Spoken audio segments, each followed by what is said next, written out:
नमस्कार मंडळी, आनंदी या मालिकेच्या आजच्या पुढील भागात आपल्याला असं पाहायला मिळालं। आता युगंधर मालक साहेब शिर्केंना म्हणतात, शिर्के तुम्ही त्या माणसांना मेल केलात का की आम्ही पुरस्काराला नाही येणार आहे म्हणून? आता तुम्ही तो मेल केला नसेल तर त्यांना असं सांगा की आम्ही पुरस्काराला येणार आहोत, कारण शिर्केंनी आता नकार दिलेला असतो। ते बोललेले असतात की नाही, मी असा काहीच मेल केलेला नाहीये। तर मालक साहेब म्हणतात की मी आणि आनंदी दोघेही जण आता पुरस्कार घ्यायला जाणार आहोत। आता आनंदीला हे सगळं ऐकून धक्काच बसतो आणि मालक साहेब ते बोलून तिथनं निघून जातात।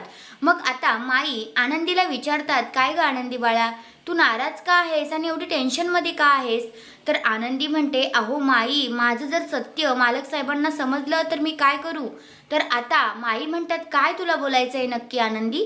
तर आनंदी म्हणते, अहो माई, मालक साहेबांना माहिती नाही आहे की मी आंधळी आहे आणि मग आता आम्ही दोघेच तिथे जाणार आणि मी माझ्यासोबत पण कोणीच नसणार, मी कसं काय मॅनेज करणार आहे हे सगळं?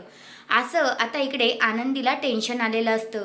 तुम्हाला काय वाटतंय, मालक साहेबांसमोर सत्य येईल का? तुमचं मत काय आहे ते कमेंट करून नक्कीच सांगा। धन्यवाद।